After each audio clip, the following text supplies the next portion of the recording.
So I've worked with a detective out of Mississippi on a missing person case, and they actually just recovered the body.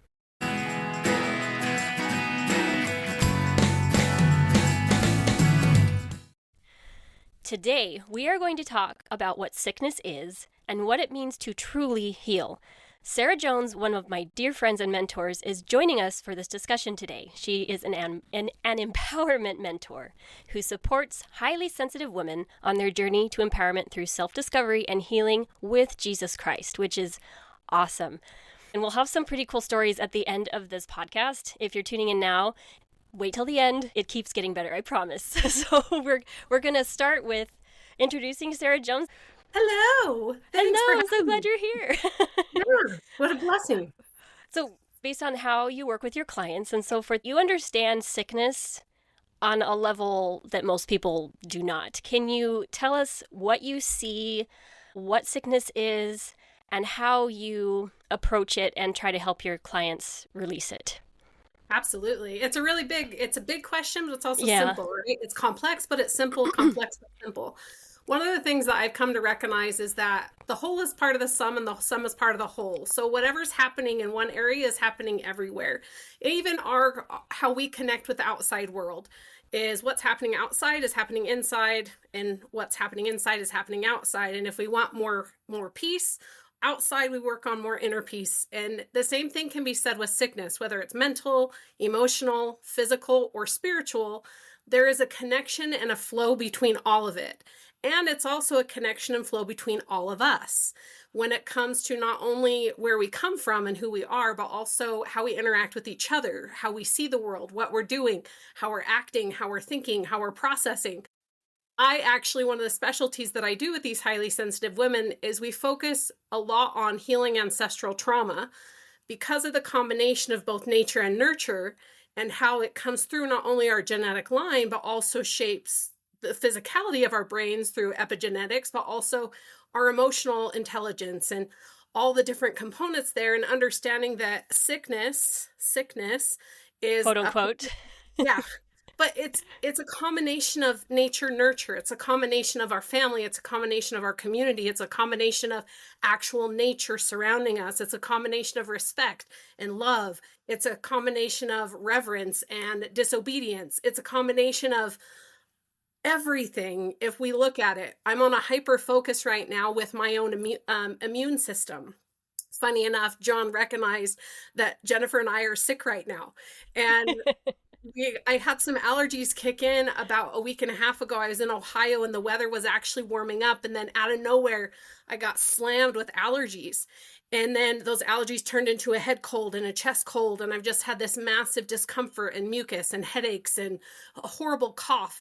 So I've been pondering, and I drove from Ohio to Utah, and I started pondering a lot about my immune system and starting to see the pattern recognition of what's also happening inside of my immune system is what's happening inside of my mental health. And what's happening inside of my mental health is showing up in my physical world and where I am spiritually. And it's just so intriguing to me how integrated they are. So I'm just starting my journey on understanding my immune system on the physical level that I've never gone to. But I got the emotional, spiritual, mental sickness thing. I got that one down so far.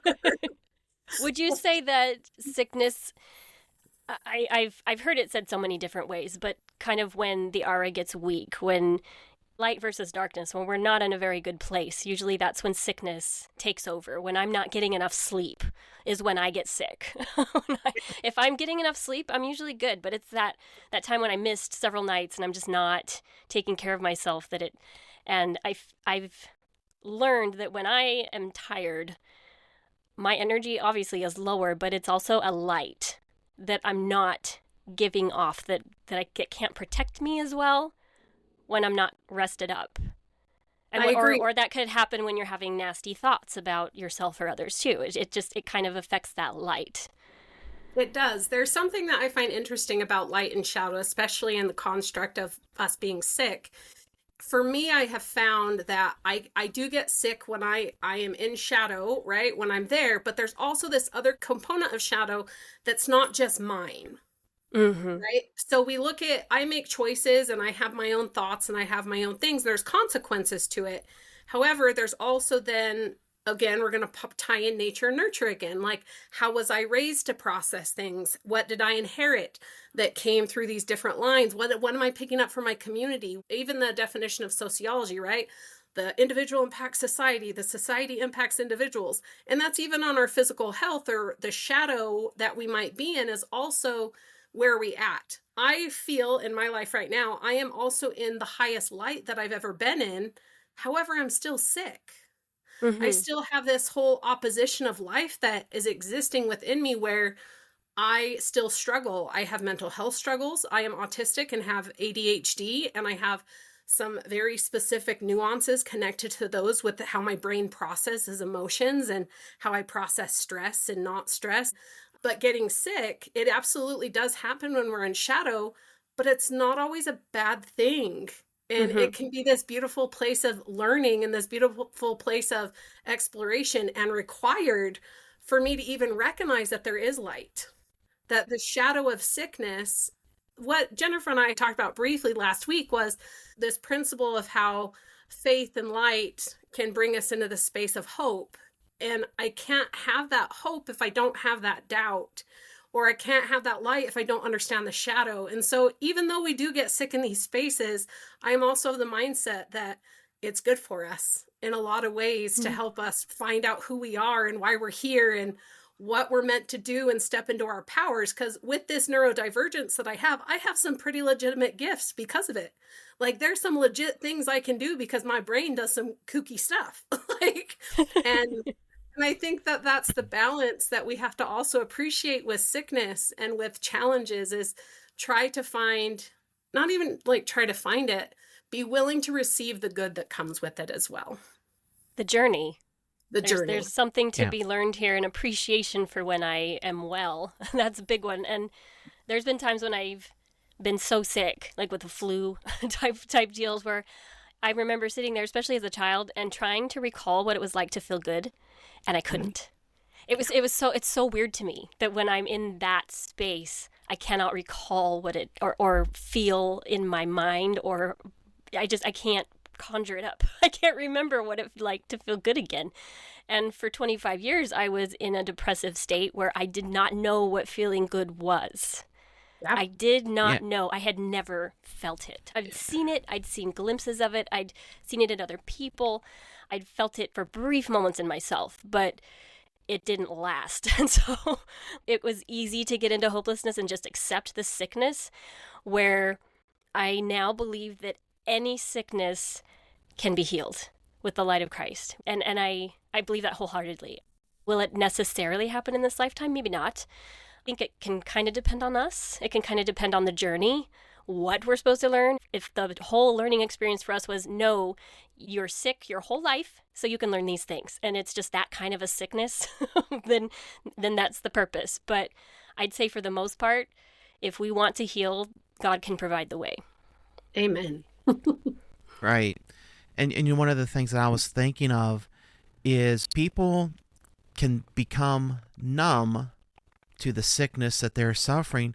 Likewise, they can become numb to happiness and to the joy. And so it's almost like if you're always in that state, you begin to literally become numb to it. You don't appreciate it. You don't see the difference without. So, I mean, in that regard, yeah, you have the darkness and you have the light coming in, but it has to be utilized in the correct way. You have to be willing and open to learn from the experience and realize that even if you're sick, you can use that sickness to actually promote healing, wellness, because you can recognize that. A good analogy would be where you are attacked the most, that is the area that God wants you to be the strongest. It's like people work out, they exercise their muscles, but it's always you focus on your weakest muscle. If your arms are super strong, you're there lifting hundreds of pounds, but you can't lift 2 pounds with your leg, you're going to sit there and go, oh, that's too much weight. I mean, I got to fix this. I got to fix my leg. I don't need to worry about my arms. I need to fix my leg because it's not lifting like it should be. And that's the same way with sickness. In sickness, especially sickness of the soul, which is one of the things I can sense, it helps pinpoint where you're weak, pinpoints what you need to work on. And that's where faith, especially faith in Jesus, comes in. It's like, all right, you've shown me needs work, help me out. Show me what I need to do to improve, to grow stronger. That's kind of how I envision a lot of that. And I also agree. I think if you heal internally, if your soul is pure and your soul is quite devoid of sickness, then you can have miraculous recoveries. You know, I always say it's God interacting with you and helping you, whatnot, but you have to be open to receive it. Whereas one of the problems I see people get into, and I can tell you this story later on when we get into the stories section a little bit, but when people latch on to sickness, not only become numb to it, but it becomes a way of life, and it becomes a comfort. So they don't want to get rid of it because it gives them an excuse. It gives them a reason to become sicker, you know, to enjoy that life. And that's one of the great, that's something very difficult for some people to overcome. Some people do. And when you do, it makes great individuals. And then unfortunately, some people who don't, well, life gets even more difficult for them. Yeah. So you said quite a few things that I'd love to touch on. The ailment is usually connected to something quite specific internally. Like that pain, you can usually pinpoint it to a spiritual pain somewhere, right? Just quick story about how that affected me personally. And then I want you to touch on this, Sarah, of just how you have recognized how pain is connected to the spirit. But I had terrible posture as a child. Of course, I was very depressed and my head was usually down and I wasn't very happy. And I remember my mom would constantly be getting on me about my posture. Stand up straight, Jennifer. Come on, Jennifer, stand up straight. And I would try. But then inevitably I'd be slouching again. And I remember going into the bathroom one day and thinking, okay, like, what do I need to do to stand up straight? What does that feel like, look like? And I remember turning to the side and looking at my back and going, ooh, that's pretty, you know, I look like a little hunchback over there. Okay. And I started trying to manipulate myself to stand up straight, and I could not do it. The only way I could get myself to stand up tall and straight was to arch my back tremendously. And then it was like, oh my gosh, that doesn't look natural at all. Wow. And I'm like, I am shaped like this. This is crazy. I literally cannot stand up straight. And I was a young teen, you know, this is crazy. And my grandmother was really hunched over. So I'm like, oh, geez, am I already headed down that path? Well, years down the road, as I'm slowly and steadily healing, one day I looked in the mirror and I turned to the side and I went, whoa, I gasped. I was like, what the? I looked at my posture and I was like, holy moly, I'm standing up straight. And I'm not even trying. How did that happen? How did my shape literally change? I haven't been going to a chiropractor. Like something, like, wow, what a miracle. I was so giddy about it. And I notice when I'm struggling a little bit more, I start to hunch over a little bit. And then as I work on myself, I start to straighten back up again. But that was very blatantly testimony to me of how much our emotional and spiritual health affect our body. I agree with that. And what I've learned over the last couple years with the work that I do more specifically with individuals and helping them to process through life, because a lot of what ends up happening with highly sensitive women is that we come from a lot of experienced and ancestral. Will you tell us what a highly sensitive woman is? Like define Yes. that for the audience? So a highly sensitive woman is someone who is impacted by the unseen world of energy, most often emotions, their own. They're impacted by the happiness or the sadness or whatever is flowing, the anger or emotions tend to be the biggest one. Or if something is low on energy, they also become low on energy. They're so open because most often it's trauma. It's not sensitivities come in a couple forms, but it's generally found that it comes through generational trauma has been the biggest connection I've found. Trauma that's either abuse, addiction, neglect, poverty, malnourishment. It can be a combination of any or all traumas that usually create this sensitivity. So our nervous systems are in this hyper aware state. We're in fight or flight, fawn or freeze all the time. And so our physical bodies are always in this sense of like something's happening, even if we're unconscious that we're always doing that. And we develop this sensitivity. However, the spiritual beauty of a highly sensitive person is that because I believe and live the law of opposition, that where there is darkness, there is light, right? Where there is evil, there is good. And that's how balance and harmony work. But when it comes to us in general and how we're functioning, knowing our nervous systems and knowing where pain is coming from and knowing where it's happening, our high sensitivity is coming from being in fight or flight.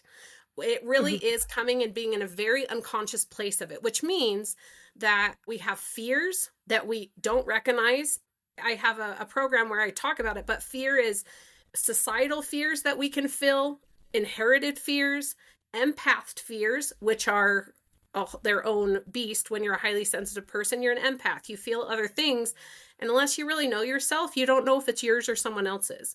But then we also have experienced fears that develop within ourselves where, hey, someone scares us or we fall, or we can develop and create our own. So there's all these different layered nuances of what fears are. And then you add the complexity of what doubt is, or what someone's doubt or concerns are. And you throw in all these different complexities and you develop these highly sensitive people that are full of fear without knowing that they're full of fear. And because of that balance, that's where I have found with my neurodivergence, a lot of my strengths come because I have all these weaknesses that are connected to my fears and my doubts. But I also have these really cool strengths that come in to help balance me out and to help teach me how to get over those. I love that John brought up gratitude. I have found that with sickness and pain, that when we can be grateful for it, it rises us above the fear. When we're grateful, we get to be conscious of what we're doing. We get to be conscious of where this is all coming from. Pain, though, physical pain, if you start asking what emotion is in that pain, right? If you have knee pain, your back, your arch back, you said that when you started healing, it just naturally started doing better.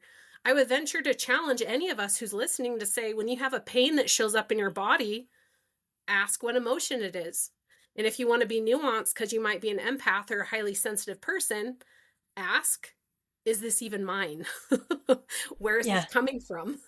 What is this? And where am I feeling it from? And start questioning. And you work with God to find all the answers to it. And he'll tell you, he wants you to get to know yourself. Because we're going to go back to that greatest commandment is to what? Love God. But the second one comes with a caveat, to love your neighbor as yourself. And if you can love yourself, you can love your neighbor. And he wants you to love it's a whole lot easier to love them. That's what he's bringing us, to love ourselves. And when we're having these pains and these sicknesses, we have to learn. For me, I'm learning to slow down. I'm learning to actually say, wait, this isn't good for my mental health. Granted, I know that Christ can heal my mental health issues. He can heal these catastrophizing and my need for control, and he can help to calm and heal this trauma and neglect and abandonment that I have. He can heal all of it. However, he also teaches me during it. And so as he's teaching me, it's like, here, we're all working together on this, and let's keep learning and growing. And I love how patient he is with it, and how much he helps us to get to know ourselves during this entire journey, and not just like, oh, here, you're just going to be in pain. No, get to know yourself, understand why you're feeling that way or thinking that. And then now I'm actually more conscious of who I am versus who society thinks I am, or my family has thought I am, or anyone. No, I get to know me in the process. So as much pain and sickness I get to experience, it's also been a really beautiful tool to get to know myself. Absolutely. And I've gotten in the habit of asking those questions. The stiff neck that was part of all that, like, I'm stiff-necked. I'm prideful. Ooh, ouch, but accepting that, or knee issues. Am I kneeling when I pray? Am I being prideful? So, do you find that women become more sensitive once they start having children because of that whole connection that they feel towards their own children? I don't have kids and I am a highly sensitive person. I Okay. haven't seen it. I haven't seen it when they become mothers. That's a level of energy, of nurture energy, that shows up. And the highly sensitive energy is more fear based. The opposite of nurture is neglect. And so if someone comes from a lot of neglect, it can perpetuate and show up in a family of neglect, which would bring it up more. But when it comes to the positivity of nurturing, when a mother has that beautiful energy come in, if it does show up more, it's because she's starting to embrace the nurture and starting to recognize the neglect. And so she becomes more in tune with herself of like, oh, I want to nurture. I want to serve these children. I want to be more in tune with these natural gifts that I have rather than shutting them down because of neglect or the lack of connection. That was Okay. me. The first time I became a mother, I was shocked at how little I felt.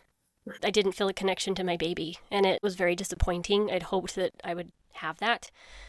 I loved my baby. I served my baby the best that I could, but the experience I had most recently with my son now, which is a 15-year gap, was an entirely different experience where I did feel that connection. I did feel that nurture, that desire to nurture. I didn't have to force myself through the whole process, because I think a lot of good mothers find themselves forcing themselves to be nurturing, but they don't feel it. And that is a good mom, willing to do something that does not come natural to her. Like, it's amazing how much strength that took me. It was miserable sometimes, but I did it anyway. And I wasn't the best mom, but I did the best I could. And I think there's something to be said for mothers who, I think the children know their mom is fighting and trying the hardest she can, and they can tell the difference between those who throw in the towel and those who really fight. I do know the difference between having that nurturing energy and having it not at all. And it was not fun when it wasn't there. And I was highly sensitive, I think, before and after. But they also encouraged me to heal in ways that I wouldn't have without them. Absolutely. Yeah, that's coming from a question from a guy, from a guy, because we Yeah, don't no, that's a very have good that question. experience. So Well, and yeah, honestly, John, men are highly sensitive as well. I just specialize in women for a reason. Women come to earth to learn to step into our power because we're born natural nurturers. We have this funny thing that if you just look at most women, the pattern of most women are very like, no, I don't know this power. I'm going to just step back and sit back. And it's like, no, right now it feels like, especially if you're sensitive to what the shifts in the world right now, it feels like women are like, no, it is time to step up.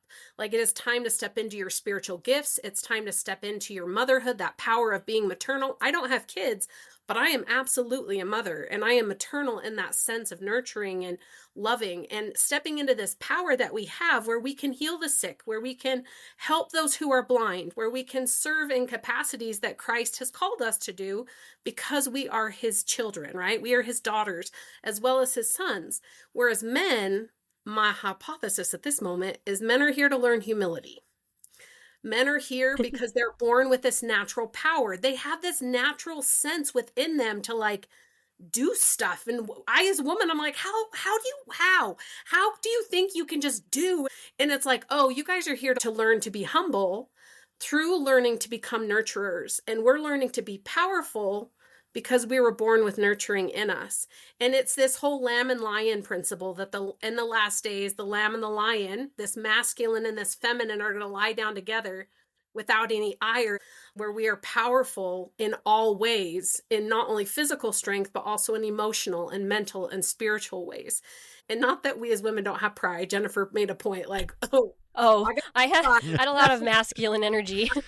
Definitely have some pride that I'm working through. I think hence for me, that's why I think sickness has been a blessing, is because my mental health, it teaches me I have to rely on the Lord. Like, I literally have to. I cannot do things. And it requires me a level of humility that I personally know Sarah would not have in any other way. Like, it requires me. My sicknesses require me to be humble and to trust the Lord. Otherwise, I don't think I would make it through this life. Mortality would be too challenging and too hard. Oh, I hear I, you. I I totally agree. Yeah, that was a hard lesson for me to learn. Doing a lot of wrong things early in my life, As my one friend Carl told me, he's like, I could see God looking at you going, all right, you're putting the effort in, what are you doing? Why are you doing this? It's like you're focusing all your effort, and then when God finally had enough, he just gave me a quick backhand.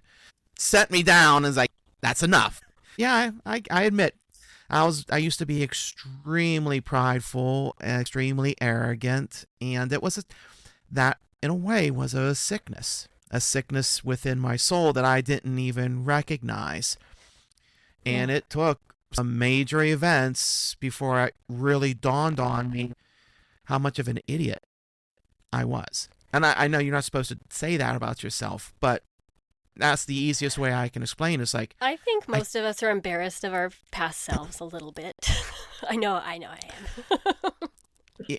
yeah, and I think that was also another really lesson, is to accept who we were as part of the entire experience. Because if we weren't that person, we wouldn't be who we are now.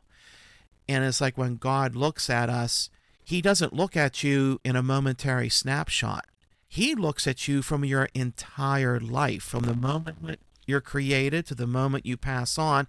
He looks at the entire life, not individual snapshots. So it's a building process. And that's what's so beautiful about his outlook on things, too.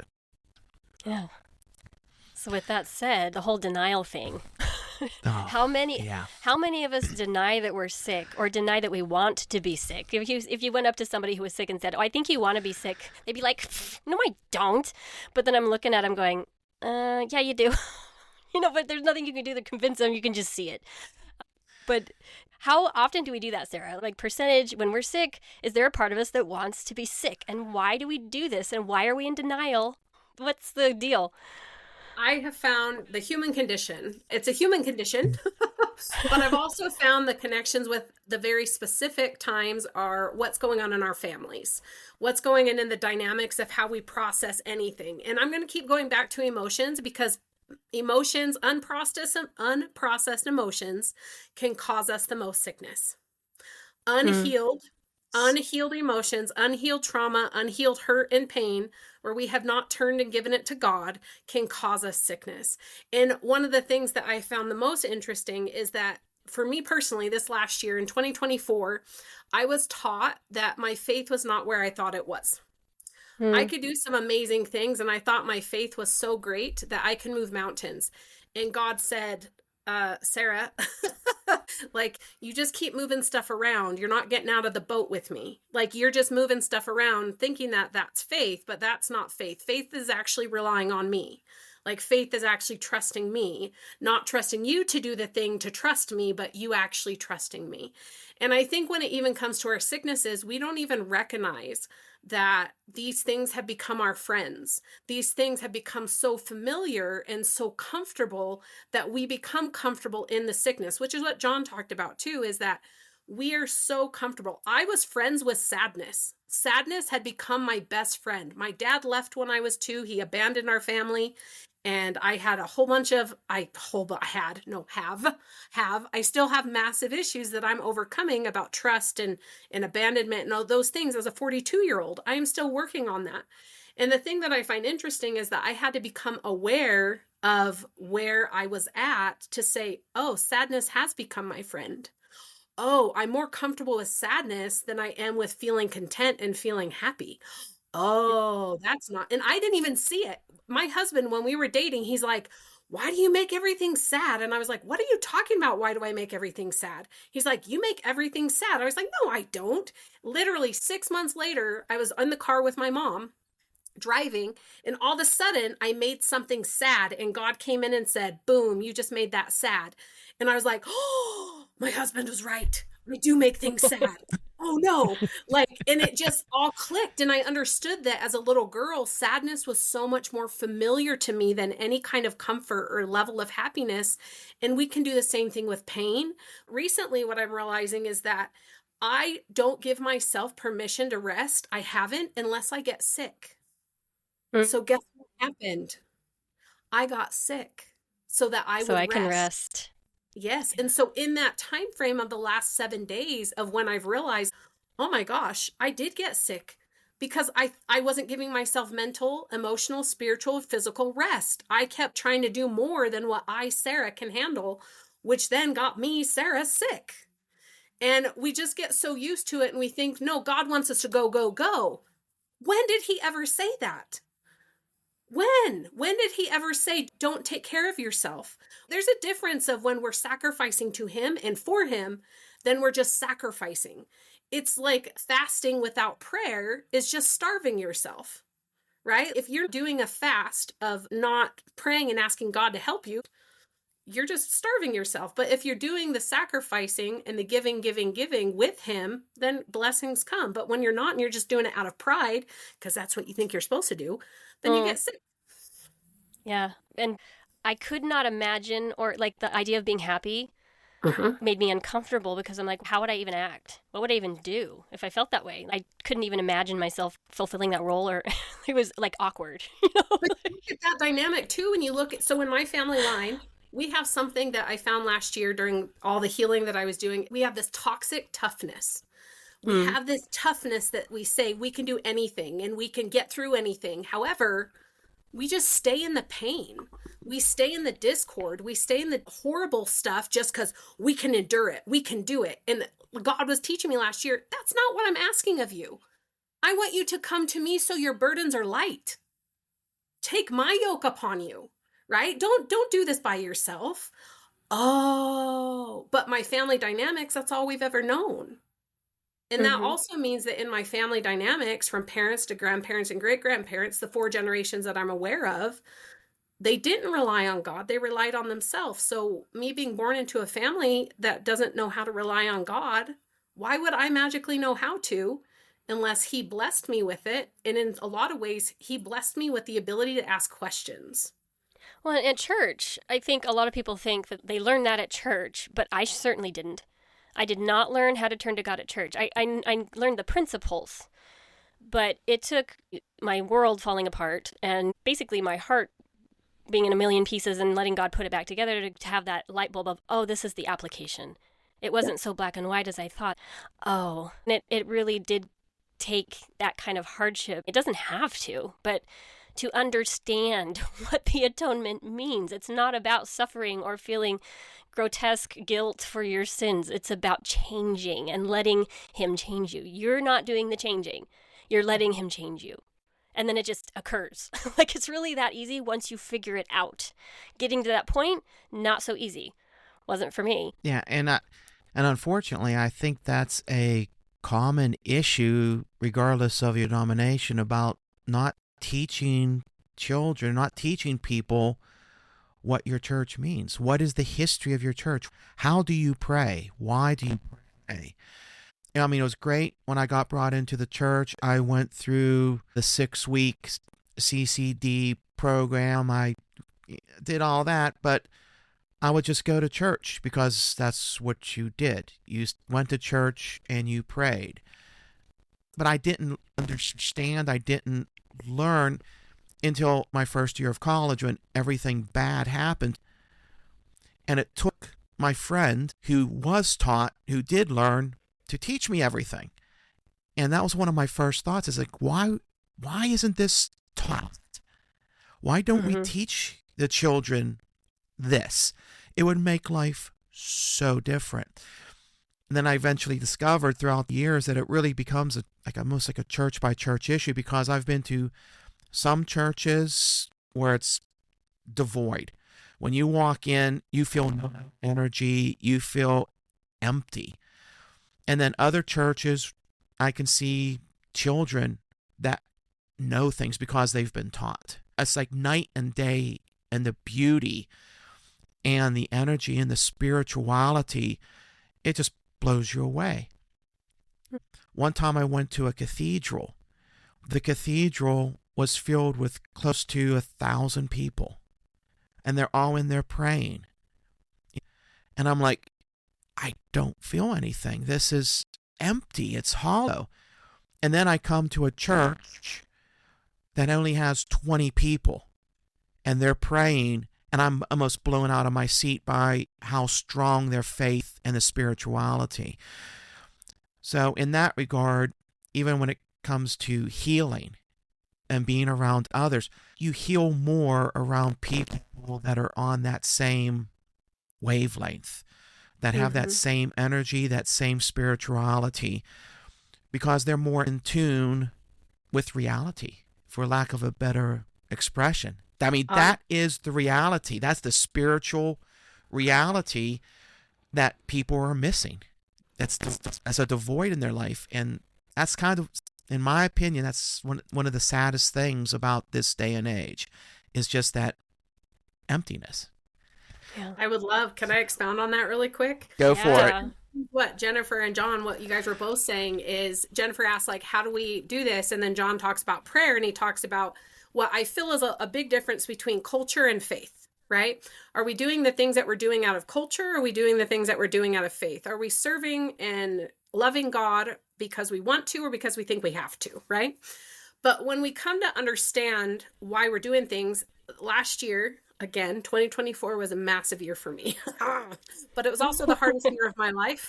And so here we are with beautiful, beautiful opposition, right? The hardest year of my life, but also some of the most glorious ahas that I've ever been given came. We've both talked about this on that podcast. So in 2024, the acronym God gave me, he told me it was the Cry Unto the Lord acronym. And it was WAH. And I was like, okay, what's this? This is when you know that you are healing, when you're changing, when you're growing, is that you're crying unto the Lord, whether you're seeking strength or you're seeking healing or you're seeking any other thing from him. It is cry unto the Lord and seek him. You are willing, you are humble, you are aware, you start to acknowledge, you become accountable, you accept, and then you take action. A lot of times when it's like, how come we are staying sick, or how come? Because people are not aware. But if you go even further, and notice that was early on in the WAH, right? That was the first A, is awareness. And Yeah. awareness is key. Awareness is key to be able to change anything. If you already have a willing heart where you want to be with God and where you're loving your neighbor and you're seeking being a better person, you have a level of willingness and humility that's already there. It just exists in you. But when you're not becoming aware of, why am I doing what I'm doing? Why am I feeling the way I'm feeling? If you don't allow yourself to ask questions, you're not going to ever get the answers from God. If you never ask, he's not going to force it on you. He's not going to say, hey, I'm going to force this knowledge on you. No, he's inviting you. So once you start to become aware of, like, wait a second, maybe something else is going on here. And then you can acknowledge it and you can be like, oh my gosh, sadness, right? I became aware. My husband, a boyfriend at the time, pointed out and said, you're really sad all the time. What? No. And then I became aware of, like, oh my gosh, I am. And then from that moment, I could acknowledge and be like, I really am sad all the time. Where is this coming from? And I continue to ask questions, and then I become accountable to it. And I'm like, oh, it's from the dynamics of my childhood. It's from the dynamics of not trusting people. Oh, that means I also don't trust God. There's an accountability of, I'm sad because I'm choosing this. It's not because he's forcing it on me. It's just because it's become so familiar. So then the accountability part is, I either get to choose to forgive my family, forgive myself, ask God for forgiveness, and I get to go through that repentance process where there's accountability to say, oh, I'm so sorry that I've been doing this to myself. Like, I don't want this sadness as my friend. Sadness, we're not friends anymore. I'm going to set a boundary and say, you're not my go-to. You can exist and be there. It's a real emotion I'm okay with, but you're not going to be my go-to person anymore. And then I get to that point of acceptance where I say, I can't do this. I have to give this to Christ. I can't. Here you go. I'm human. This is too hard. And then I give it to him. And then he says, now act in faith, take an action. So I stop doing or I start doing something. And then I start the cycle again on the next thing that comes up. Wah! And then I go through the cycle again. And it's the same thing that he wants for us, is to continually be willing and humble, be aware, acknowledge, be accountable, accept that it's him who strengthens us and who forgives us and who heals us, and then take action so that you can keep moving forward and keep learning. Because faith is action. You can't just sit still. Faith is getting off the boat. and walking on the water with him. Faith is getting out of the boat. Like Peter. For those Like of Peter. for those who Exactly. don't know this story, Don't know that reference he yet. walked on the water towards Christ. But yeah, Yeah. absolutely. And And I love the class that I took with you about releasing fear, where we talked about this, and it was so cool then. And thank you for bringing it up now. Yeah. yeah, and the other thing was you comment on don't be afraid to ask. Mhm. That actually reminded me of a funny story how I started because I was so used to being told stuff. And I kept saying to my guardian, I was like, why does God do this? Why does God do this? Why does God let this? And finally, my guardian angel had enough. And he's like, did you just want to ask? And I'm like, I can do that? He's like, yeah, you can ask. I don't know if he's going to answer you, but why don't you try having a conversation with him? And that's when that next set of my teachings began, because I actually started asking. And that's also a fallacy of the world where they keep saying, don't ask questions, trust us. Blindly trust what we have to say because we know what's... No, people should ask and not be afraid to ask, and even ask themselves. Have a serious conversation with yourself and say, who am I? What do I need to work on? Where's the sickness? Why am I feeling like this? I mean, that's the way we're designed. We're always asking those questions. And if you really think about it, Jesus, in his parables, they were always parables. And his disciples were always asking, what did you mean? When you said that to everybody, what were you talking about? And that's what he wants, because when you start to ask, that's when you start to grow. That's when you start to understand. And that's what he wants. That's what he wants to see. And that's what should happen to you in life. You should grow always. And with prayer, I know Sarah and I talked about this a little bit beforehand, and I wanted to expound on this topic a little bit more. I think it's a lot like manifesting, and even those who don't necessarily pray formally, when you are consciously trying to manifest something, it's very similar to Christian way of prayer, right? And Sarah helps her clients to manifest with hope rather than doubt. So will you tell us a little bit more about that and how that can apply to how we approach sickness as well as prayer? Absolutely. So what I work with is that faith builds hope, hope builds love, love comes back around to faith again, right? And faith is an action word. Hope gets us to manifest. It's our intention. It's what our intentions are based on. And then love is connected to our intuition. Why are we doing what we're doing? Why are we receiving these insights?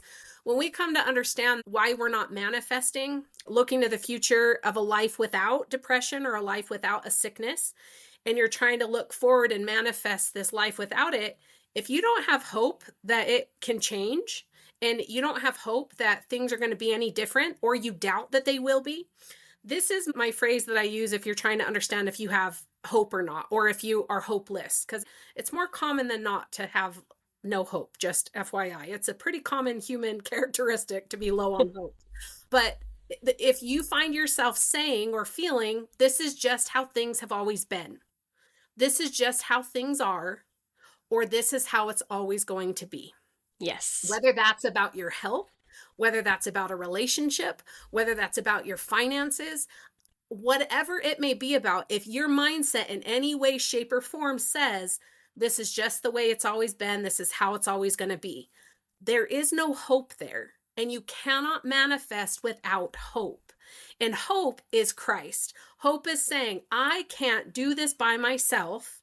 I need someone else to come in and teach me. I can't see past this darkness that is right here. I only see sickness. I only see regret. I only see mistakes. I only see the bad, right? Perfect. That's where you have a perfect Savior who comes in and says, look to me. Look beyond that. I'm going to give you relief. And then you get to choose to have faith and believe him that he's going to do it and that it's going to be there and that your burdens are going to be lifted. And so if you're trying to manifest or set your intention that you're going to have these beautiful experiences, you have to actually believe it, right? You have to actually consciously say, is there a part, this is that self-sabotaging energy that we talk about, is if you don't have hope, you're actually self-sabotaging because you can't see past and manifest anything more then that this is just how it is. This is how it's always going to be. I can't do anything different. My parents, my spouse, my kids, they're always going to look at me like this. They're always going to treat me like this. This is how I'm always going to see the world. This is how I'm going to always experience things. I'm going to always this, blah, right? It gets really sad and down. And you wonder, why can't I get better? Well, you don't believe you can. And when you know that with God, Christ literally says, all things are possible to him that believeth. All things. Your happiness, your financial success, your growth, your healthy relationship, whatever it is, anything and everything, your healing is possible to him. It's you have to have that foundation of belief. And like even Jennifer said, it doesn't mean that in this life, everything is going to be easy or comfortable or it's going to happen in this life. But when you can go internally, which is what John talked about too, is when you can go inside of yourself and you can find that peace and happiness within yourself, you're going to take that when you go to the next life. So you're going to be A-okay. So just finding it and moving forward. But that's what I've learned, the power of hope is it changes the world, and to become conscious of it. Because again, remember I said awareness is key. Awareness is becoming conscious of things. Awareness is saying, wait a second, there's other stuff at play going on here that I myself and my pride may not understand are going on and are at play. Yeah. So then it creates you to be humble. So you ask questions and you start exploring new things and be open. And you're not just blinded with these blinders on either side saying, oh, it has to only look this way. No, as soon as you start asking questions and you start getting answers and you start exploring, you're like, oh, I can take the blinders off.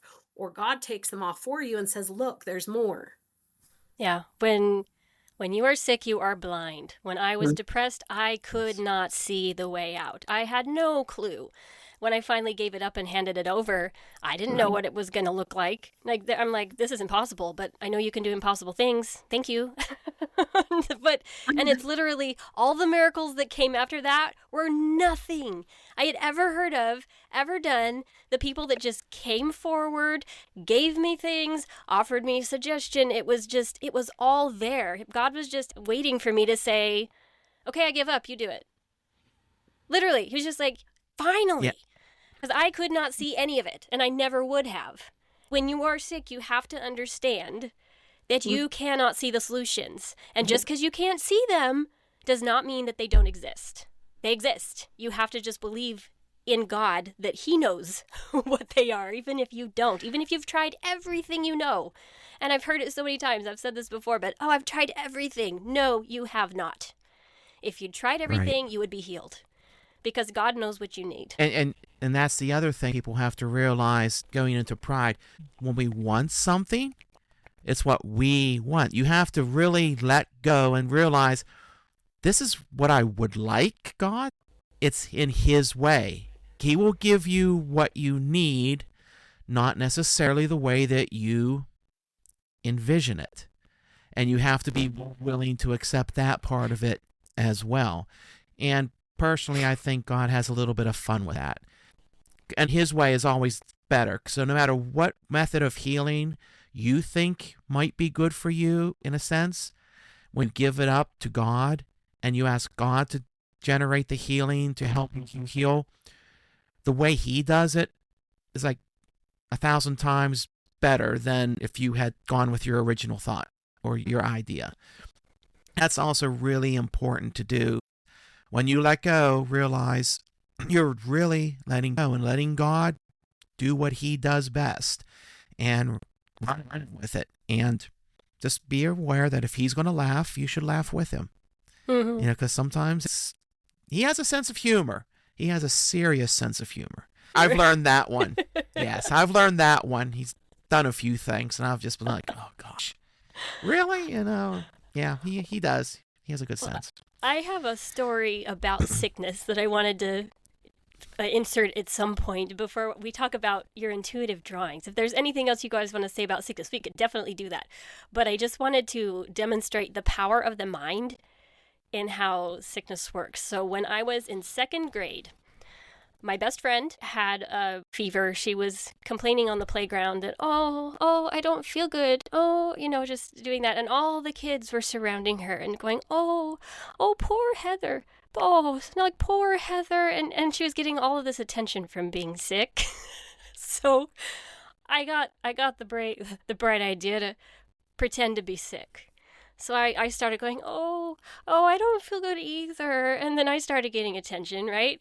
And this went on for a few minutes. And one of the playground ladies was like, what is this big group? What's going on over here? Because all the kids were doting over us. Oh, poor Heather, or poor Jennifer. And she comes over and she feels Heather's head. And then she feels my head and goes, you need to go to the nurse. She didn't send Heather to the nurse. I gave myself 104-degree fever. I've never had a fever that high since. I was stuck at the nurse's office all day because they couldn't get a hold of my mom, and I didn't know how to make it go away. But I knew I was not sick, and I knew I gave myself that fever, but I didn't know how to undo what I'd done. But I realized in that moment as a second grader the power of the mind, and I never consciously tried to do that ever again. But if we can make ourselves sick, we can also make ourselves better.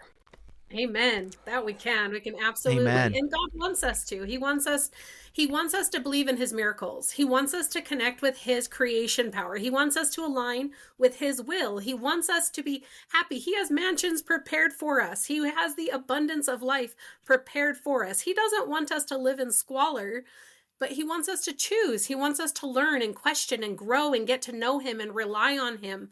And there's all these components that sickness, as hard as it is one of those things that can teach us if we're humble enough to seek him and to say, I can't do this by myself.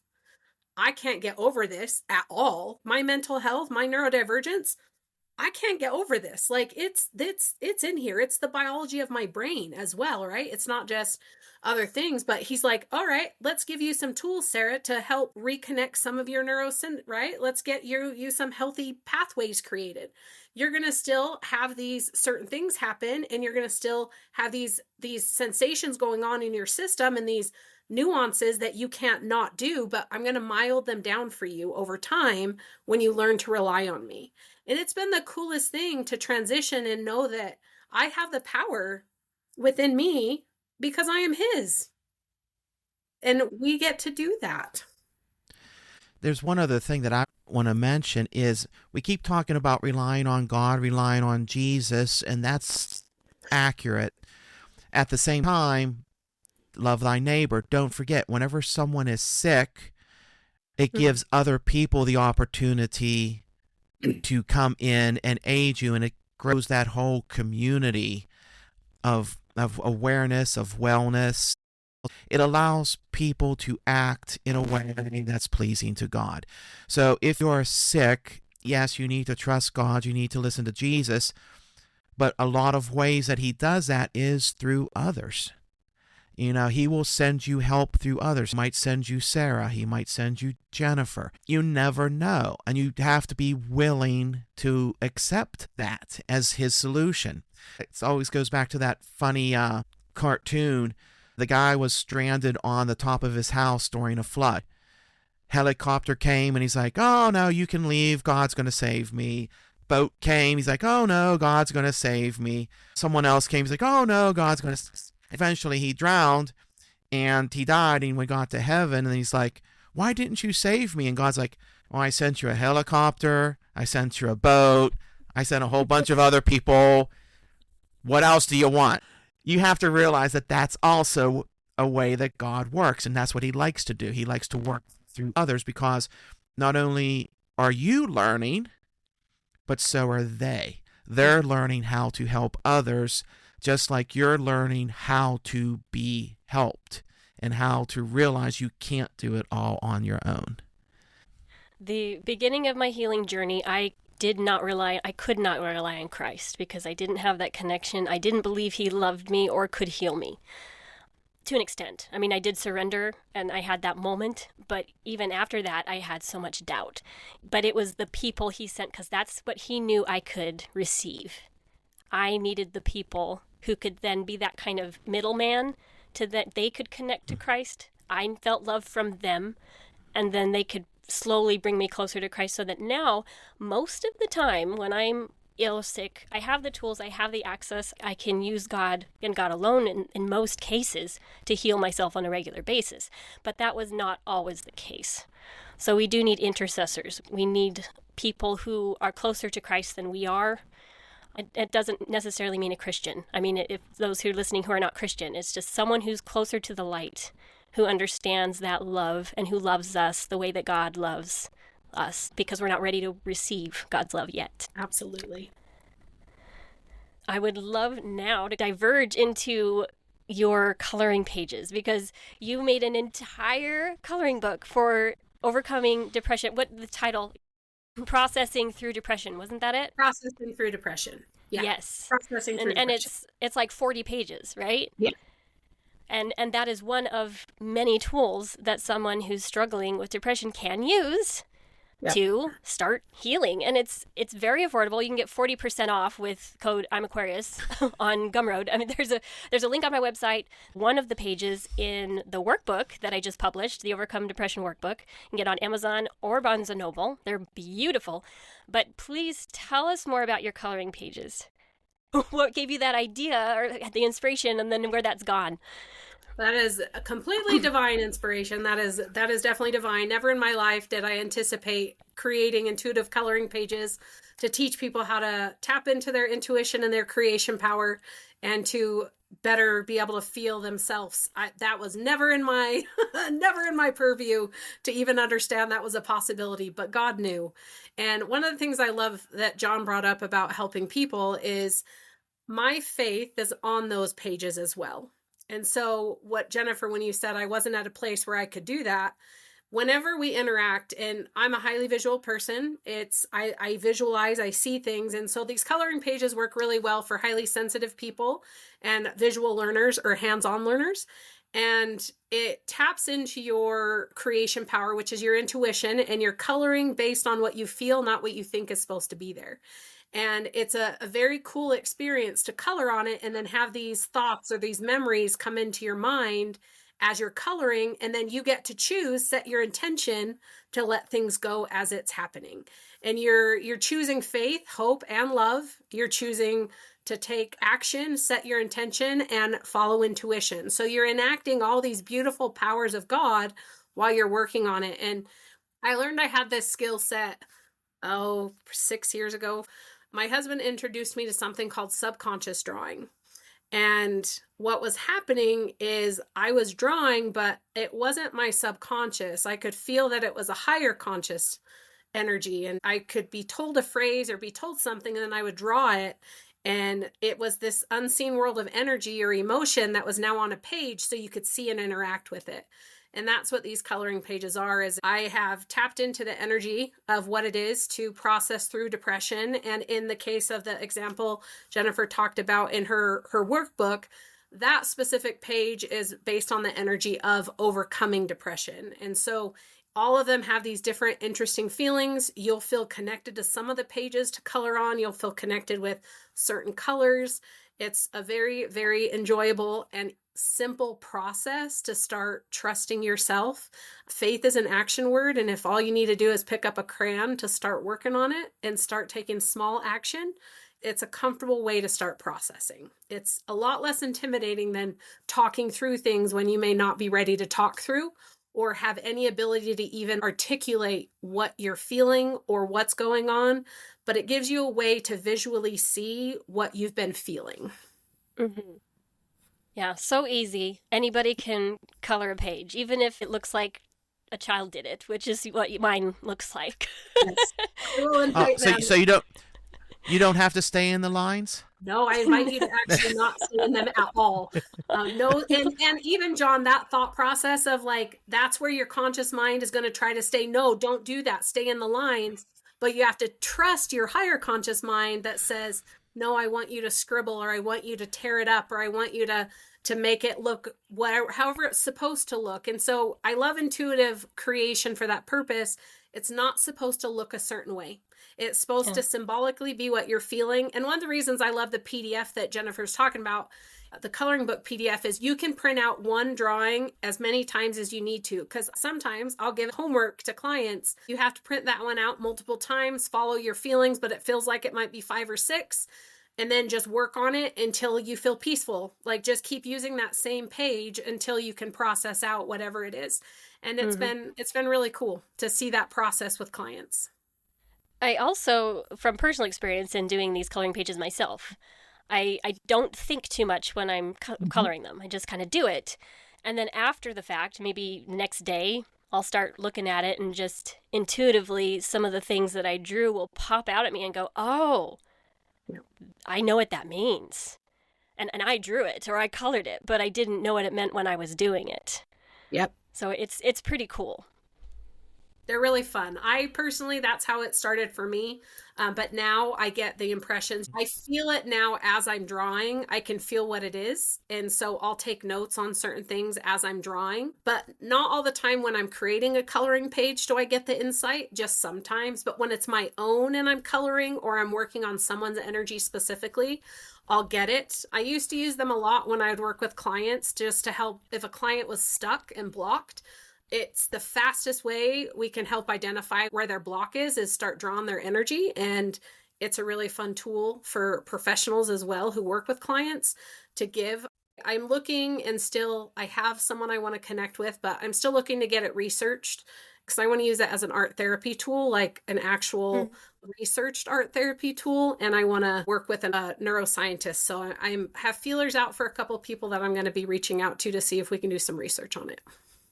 That's one of the things that you offer, a piece of art that's unique to them.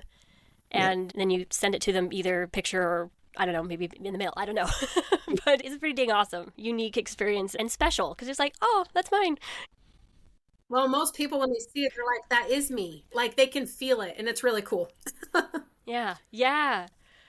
So with that said, will you tell us one of your stories about how you used that intuitive drawing to to know what happened at a crime scene? Because you did help a detective, you said at least once, and that you've sent information to FBI or police as a, here you go, here's what I felt, do with it what you will. We worked together that one time on the Preston Lord. Yeah. So I've worked with a detective out of Mississippi on a missing person case, and they actually just recovered the body. He had been missing for 2 years, and they just recovered his body the first weekend in February, actually. And it was the coolest blessing. She emailed me, and what's interesting is when it's a missing person case, there's a lot of energy at play. There's a lot of this unseen world going on of not only the person who committed the crime, but also the victim of the crime. There's energy that's just moving around, and sometimes they want to be found and they don't want to be found. And so what I would always recommend for anyone is just continually keep praying for everyone. Even if they're passed on, pray for them that they're healing where they are and that they'll want to be found, or that they can be. He was actually discovered not by the police, but by a hunter, which was a tender mercy. And it was a really cool experience. But working with them, I got to also teach a class to their department on how to tap into their intuition as police officers and be like, oh, this is a real thing. Yes, you can trust yourself. But in essence, I'll draw the picture. The first drawing I did was a profile of also the young man who was killed, but the person who killed him kept showing up on the drawing a lot. And so that's when I sent it out. And I described him to a T and said all the different factors of what was showing up in his drawing. And the next day is when the detective called me and said, how did you know that? This is our prime suspect, and you just defined him to a T.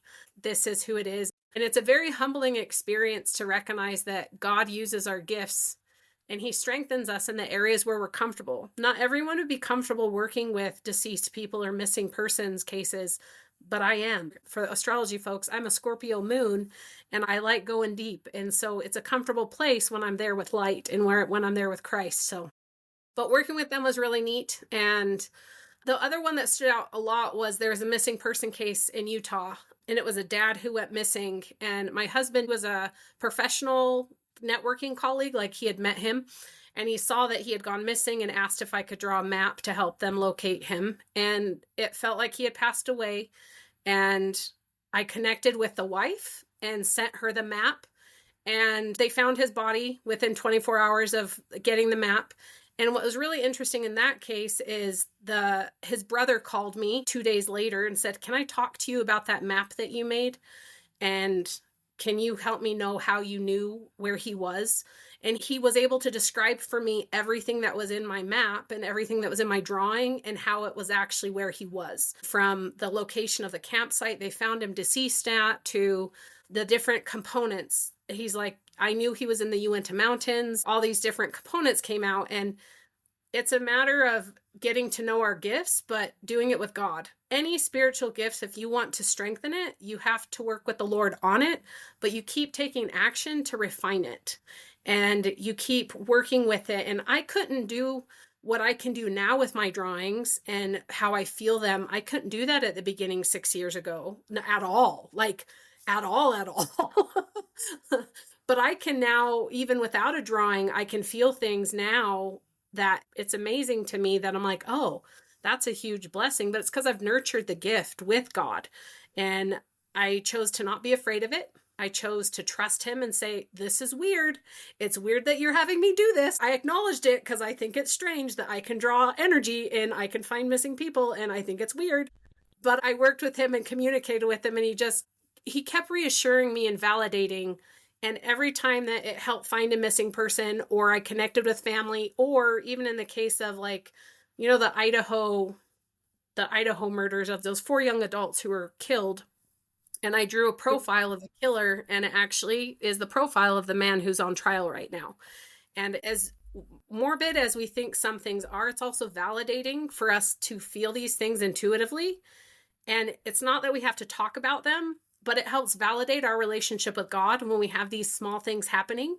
Even when in the healing journey, it's the same thing, as we can validate these moments of, oh, I do feel that I feel this or I feel that. And validation is so important. So let all the different things you're doing connect with God and follow the peace. Follow the peace. Amen. Thank you. Thank you. Agreed. Thank you. Thank you. Sarah, I value your time. You were amazing. And I really hope a lot of people listen to this, because there's so much value in your experience and the things that you shared today.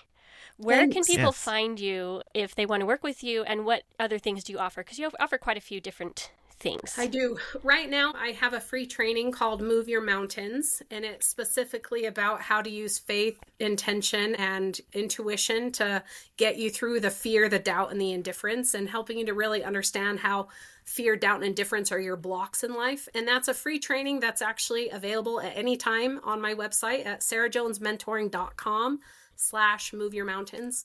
I also have a free course on intuitive coloring. It's called Release Fear of Judgment. It's a free coloring class, and I actually go through the process of how to work with intuitive coloring. And you can choose from a list of 20 free intuitive coloring pages that are all connected to releasing your fear of judgment, whether it's about fear of judgment of divorce, fear of judgment of astrology, fear of being judged based on how you look or your finances. There's a whole slew of them, but those are some of the free resources. And then when you attend the Move Your Mountains training, the training itself is massively powerful. It's actually my most fun and impactful training I've ever made. That one, once you participate in it, you actually will get 50% off to my Crushing Fear program, which is a self-paced, at this time, it's a self-paced mentoring and clearing program to help you crush fear, to help you to become conscious of it and to know what it is and get through it. But you get 50% off if you attend that free training, but you get lots out of the free training whether you do the program or not. Yeah. And then you've got the coloring pages that you offer as well. Yep, I have coloring pages. Several books. Yep. And if you just go to my main page on my website, all of these that I'm talking about are on there at sarahjonesmentoring.com. Awesome. Yeah. All right. It's been fabulous. You guys are so good. It's been fabulous. Thank you again. Thank you, John. And I think we'll say goodbye for the day, unless is there anything else we want to say? John, you had a comment or? No, I'm pretty good. Okay. All right. Well, until pleasure. next time, folks. This is the Overcome Depression podcast. I'm Jennifer. And I'm John. We'll see you next time. And I'm Sarah. Say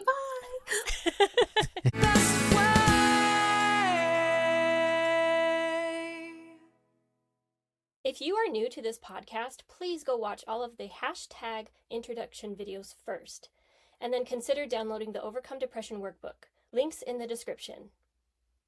The content in this podcast is based on my own personal beliefs, is for informational purposes only, and is not intended to substitute for medical advice, diagnosis, or treatment. Please refer to the full legal disclaimer in the description.